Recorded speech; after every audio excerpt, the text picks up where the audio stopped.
warahmatullahi wabarakatuh. Selamat datang di podcast kami, Ngulik, Ngobrol Urusan Publik, dengan tema inspirasi pendidikan. Saya Dwi Rahma Nur Fadilah dan partner saya Rizky Syarneta Manik. Jadi di sini kita akan membahas tentang topik yang sangat penting dan relevan, di mana para narasumber yang akan kita undang akan memberikan pandangan atau pendapat mereka tentang berbagai aspek pendidikan di Indonesia. Jadi langsung saja kita panggilkan narasumber kita.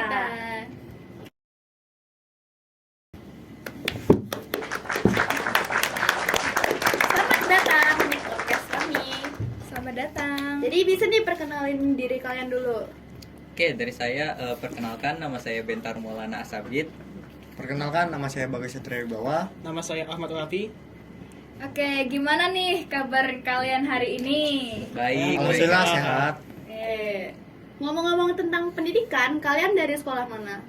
Kebetulan kita satu kelas ya. Iya, Kita kelas. di SMA Negeri 3 Pangkalan Bun.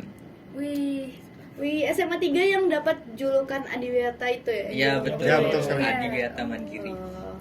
oh ya, dengar-dengar sekolah kalian ini menerapkan kurikulum merdeka ya? Ya, betul. Kalau Betul. boleh tahu kalian dari jurusan apa? Kelas kita termasuk ke teknik ya. Ya, teknik. Wah, Lebih ke Keren teknik. banget. Keren. Ya. Langsung aja kita mulai ya, ngobrol-ngobrol pintar ya. Oke. Kalian kan masih pelajar nih ya. Nah, bagaimana peran pendidikan moral dan etika dalam membentuk generasi penerus bangsa? Kalau boleh dari Kak Bentar deh. Oke. Kalau menurut saya pendidikan moral dan etika sangat penting bagi generasi muda. Nilai-nilai seperti kejujuran, tanggung jawab, dan empati harus ditanam sejak dini agar mereka tumbuh menjadi individu yang berkontribusi positif bagi masyarakat. Wah, keren. Bagus. Cuman kalau di zaman sekarang ini ya, kan lumayan banyak tuh ada anak atau siswa yang nakal atau bisa dibilang berandalan. Iya, betul. Jadi gimana kalau kita udah pasti moralnya pasti lumayan buruk lah ya. Gimana kita ngasih tahu ya gitu? Oke, kalau saya kan sebagai siswa nih ya, karena kita nggak bisa megang kendali penuh untuk ngerubah si anak ini. Ya, kemungkinan yang saya ambil itu menegurnya. Ya, menegurnya Oke. secara baik-baik. Kalau misalkan dia tetap misalkan nggak peduli dengan apa yang saya bilang, saya bisa minta bantuan ke guru BK terutama. Iya, betul. Oke. Jadi aku pengen dengar jawaban dari Kak Bagas. Bagaimana cara guru dapat mengatasi kesenjangan kemampuan belajar siswa dalam satu kelas? Jadi menurut saya guru perlu melakukan pendekatan yang diferensiasi dengan memberikan materi atau tugas yang sesuai dengan kemampuan belajar siswa. Dan juga guru bisa memberikan bimbingan tambahan bagi siswa yang membutuhkan. Oke. Dari jawabannya Kak Bagas nih, kalau dari saya, menurut Kak Bagas nih gimana ya cara kalau misalnya seorang guru dia ini menurutnya sudah mengajarkan dengan baik selama proses pembelajaran dengan memberikan materi yang ia berikan atau tugas-tugas. Nah, tapi di balik itu ada beberapa murid yang sebenarnya kurang puas atau komplain dengan cara dia mengajar. Nah, itu bagaimana menurut Kak Bagas? Apakah harus ditindaklanjuti atau bagaimana? Ya, kalau menurut saya kalau untuk ditindaklanjuti itu sebenarnya tidak perlu. Jadi guru itu punya sifat tersendirinya masing-masing. Jadi mungkin itu pembawaannya dia memang kayak gitu. Jadi kita sebagai siswa hanya bisa mendengarkan dia dengan baik selagi dia mengajar dengan benar. Dan jika tidak paham bisa menanyai ke guru tersebut. Ya, Oh, berarti oke, tidak oke. langsung kita tindak lanjut seperti dengan urusan kepala sekolah ya. Ya, tidak perlu menurut saya. Ya, Kalau nggak oke. paham tinggal nanya aja Tinggal gitu ya nanya maksudnya. aja. Oke. Nah, berikutnya. Bagaimana cara mengatasi masalah putus sekolah di daerah terpencil? Hal ini ya menurut Kak Bagas lagi. Jadi menurut saya cara mengatasi putus sekolah di daerah terpencil yaitu dengan menyediakan akses ke pendidikan, dengan membangun infrastruktur sekolah yang memadai, dan juga mengadakan program beasiswa. Oke. Ingin bertanya sedikit, boleh kan? Boleh. Boleh. Ya. Kalian kan tadi dari SMA Negeri 3 Pangkalan Bun ya? Iya, betul. Ya, Nah, betul. apakah di sekolah kalian ini sudah menerapkan yang namanya literasi digital? Literasi digital sudah diterapkan. Kebetulan materi pembelajaran kali ini kita masuk ke materi literasi digital. Waduh, Pas wah. banget tuh ya. Ya, pas banget. Oke, ngomong-ngomong tentang literasi digital nih, apakah pendidikan di Indonesia sudah cukup memadai dalam mengajarkan pentingnya literasi digital? Kalau boleh, saya ingin dengar jawaban dari Kak Raffi. Kalau menurut saya itu masih belum ya. Indonesia itu harus menghadapi beberapa tantangan. Tantangan pertama yaitu akses teknologi yang terbatas. Kedua, kesenjangan antara pedesaan dan perkotaan itu terlalu jauh. Selanjutnya, literasi masyarakat itu terlalu rendah. Jadi kita harus meningkatkan literasinya. Sudah. Ya, seperti itu ya Kak. Terima kasih. Ya. Nah, berikutnya boleh Kak Gladys. Oke. Apa saja keuntungan dan kerugian dari pembelajaran daring atau online learning menurut pendapat Kak Bentar? Oke, menurut saya pembelajaran online ya, itu keuntungannya adalah di fleksibilitas waktu dan juga tempat. Kita bisa menggunakan itu di mana saja, kapan saja. Namun untuk kerugiannya termasuk kurangnya interaksi sosial, kemudian tantangan teknologi bagi siswa yang kurang memadai, dan juga kurangnya kontrol guru terhadap pembelajaran online. Oke. Kan waktu tahun 2020-21 masih corona ya? Iya, betul. Menurut Kak Bentar sendiri, masuk gak tuh pembelajarannya yang dijelaskan oleh para guru di sekolah? Oke, mungkin karena ini ya kita tiba-tiba berubah nih ke online.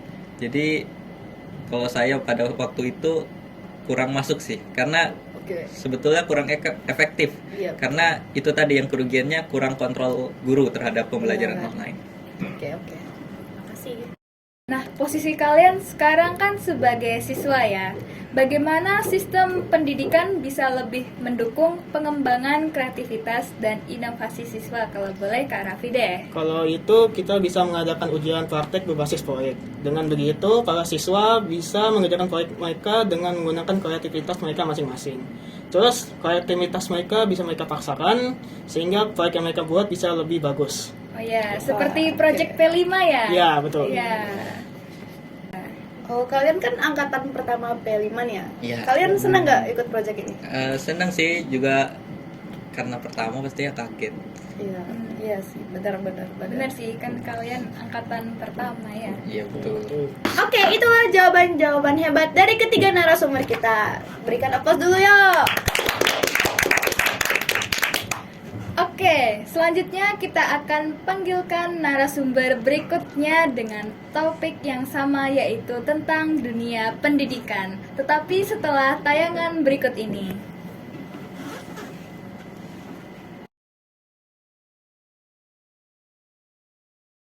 Palmer, Bellingham, Saka, Tony, Trent, pressure. What pressure? Bang, when the time's right on load. Go more gone in a detox calm shit. I didn't wanna talk this smoke. Or I pull out like I'm Ichigo. I don't wanna hear no he say, she say, for like I go to Jeremy show. Crack eggs, now I'm saying bear yolk. Yo, you better do it, you say boat. Yardy one, wild out. Chocolate beauty. Assalamualaikum warahmatullahi wabarakatuh. Selamat datang kembali dengan kami di podcast Ngulik, ngobrol urusan publik. Masih dengan tema yang sama ya, Rama, tentang pendidikan. Betul sekali. Sebelumnya kita sudah mendengar berbagai pandangan dari jawaban beberapa SMA Negeri 3 Pangkalan Bun. Dan namun sekarang Kita masih akan mengulik lebih dalam tentang dunia pendidikan menurut pandangan masing-masing mereka, yaitu para pelajar yang kami undang di podcast hari ini. mari kita sambut.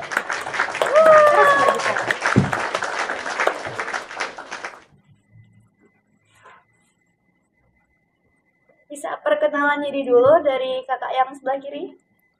Saya Taufik Kevin Rancah. Saya Nazla Pinalia. Oke. Nah, gimana kabarnya nih? Alhamdulillah baik. Alhamdulillah baik juga. Oke, kalian sekarang kelas berapa? Sekarang kelas 12 kalau saya. Oh, berarti kalau kelas 12 lagi sibuk-sibuknya ya? Ya, betul. Kesibukan kalian apa nih? Ya, tugas seperti biasa. Buat surat lamaran kerja. Ya, karena udah kelas 12 ya, kelas paling akhir, kalian udah punya rencana nggak mau kuliah kemana? Siapa? Nah, kalau saya insya Allah Universitas Palangkaraya.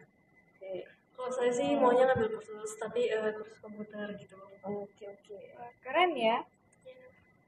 Nah, sekolah kalian kan sekarang sudah menerapkan yang namanya kurikulum merdeka kan?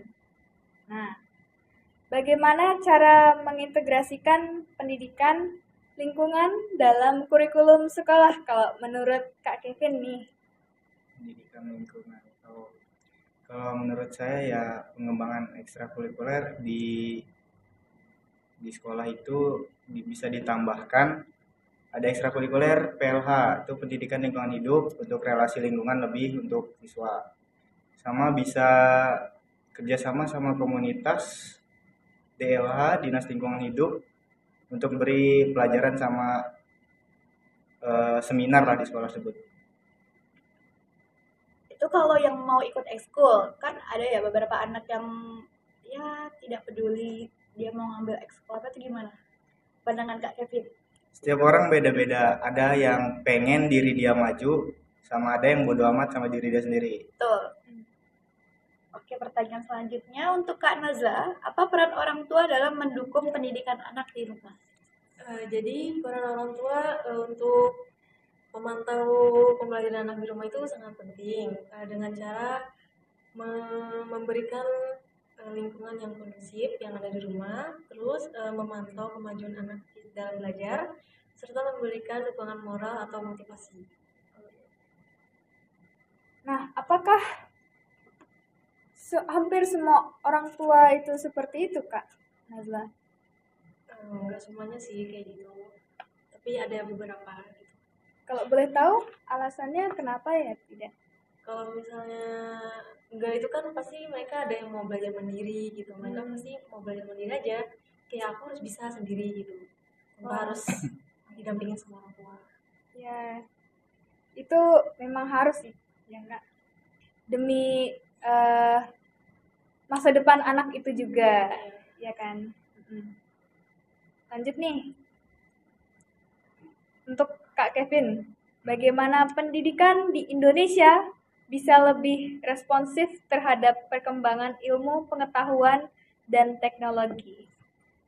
Menurut saya cuman tinggal mengembangkan infrastruktur di sekolah tersebut seperti komputer sama akses internet agar semua siswa bisa menggunakannya lah supaya bisa nambah ilmu pengetahuannya juga. Oke, pertanyaan selanjutnya saya ingin dengar pandangan dari Kak Nazla. Apa yang dapat dilakukan untuk meningkatkan kualitas guru di Indonesia terutama?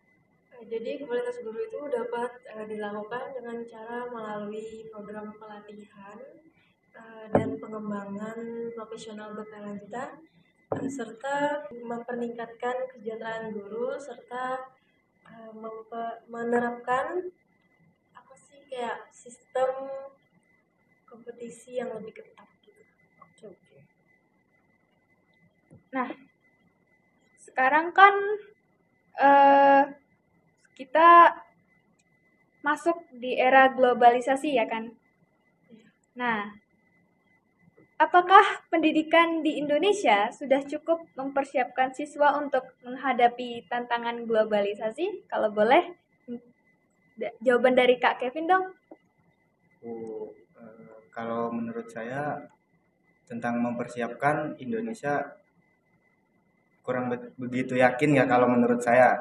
Tapi kalau tantangannya tuh udah pasti ada penguasaan bahasa asing tuh yang harus dikembangkan sama adaptasi terhadap teknologi agar bisa melewati tantangan globalisasi tersebut. Oke. Jadi kalau contoh kayak pertukaran pelajar tuh berarti udah bagus banget gitu ya. Iya. Ya. Oke, jadi itulah pendapat-pendapat dari dua narasumber kita hari ini. Jawabannya sangat memuaskan dan sangat keren sekali. Berikan tepuk tangan dulu.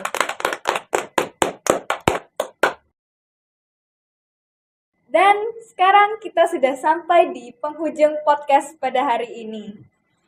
Jadi karena kalian sudah ngikutin podcast ini dari awal sampai akhir, kami mau tahu dong pesan kesan kalian, harapan karena udah ngikutin podcast kami. Kalau boleh dari Kak Nazla deh. Jadi perasaan saya selama ikut podcast itu senang. Terus pesannya sih apa sih refleksinya ya? Iya. Kata aja tadi kalau Nah, jadi kita sih dipin. saya lebih tahu, lebih terbuka lebar gitu tentang dunia pendidikan yang ada di Indonesia. Setelah itu harapannya semoga dunia pendidikan di Indonesia itu lebih maju lagi untuk sekarang. Oke. Untuk saya ya senang karena di sini saya nambah wawasan saya tentang ilmu pendidikan di Indonesia. Lalu harapan saya untuk pendidikan di Indonesia yaitu bisa mengembangkan infrastruktur di Indo dan kurikulum yang dapat memajukan pendidikan di Indonesia. Amin. Semoga terwujud ya pendidikan di Indonesia. Amin. Kami ucapkan terima kasih kepada para narasumber karena sudah memberikan pendapat dari masing-masing pandangan mereka dan juga para penonton setia yang sudah menonton dari awal hingga akhir. Sekian podcast kami pada hari ini. Kami ucapkan terima kasih dan Assalamualaikum warahmatullahi wabarakatuh. Sampai jumpa.